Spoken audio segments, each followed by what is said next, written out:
With this roller coaster, this election season, we have had Oakland University political science professor David Dulio come in to help us sort through it throughout this election process. Now we're on the other side of the results and so much to break out. And David, we've talked so many times about different age groups and things, and being at Oakland University and some of the watch parties you had.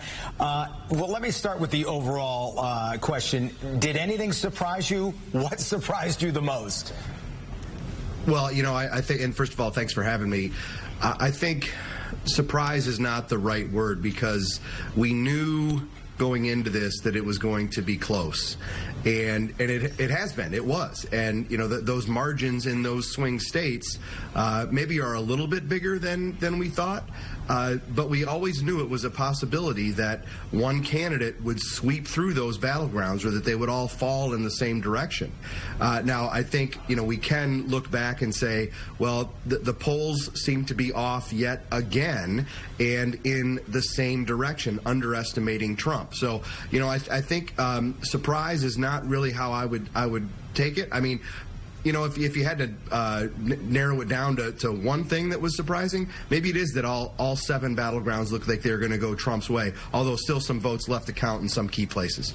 Well, let's talk about what happened. Who came out to vote and who tipped the scale into Trump's favor? And you're there on a campus at a university, and that certainly, the young vote has factored into that. Yeah, I think we'll have to wait and get into the numbers a little bit more to know for sure how to answer that question. But I think we can speak broadly about Michigan and look at some key places. And without a doubt, the numbers coming out of Dearborn Heights, and Hamtramck are astounding. And maybe that is the biggest surprise. That I can go back to your previous question, simply because not only did they take votes away from Kamala Harris, they gave thousands of votes to Donald Trump. And that could be, in the end, if Trump carries the state by a thin margin, that could be the difference. And I would also say, too, Macomb County, Trump had to run up the score there, and boy, did he ever. I think union workers really started to go his way, and I think that's a key difference in how Michigan has voted. Yeah, definitely a story of overperforming for Trump and underperforming for Harris. At our town hall at Oakland University, David, we heard from a lot of people who brought up several different things that mattered most to them in the election, and we know there were so many different issues.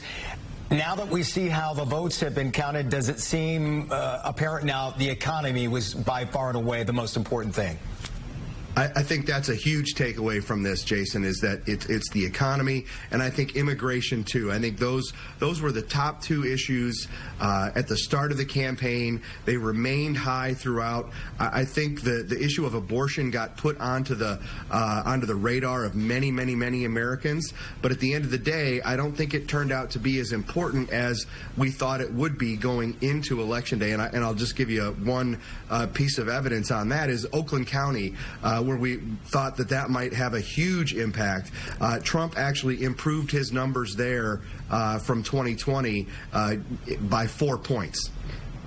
Well, David, we appreciate your perspective as always, and actually wish we had more time. So we're going to have you join us back on the streaming side during our 7 o'clock hour to talk more about this election and the results as we're waking up the day after. Thanks so much for joining us.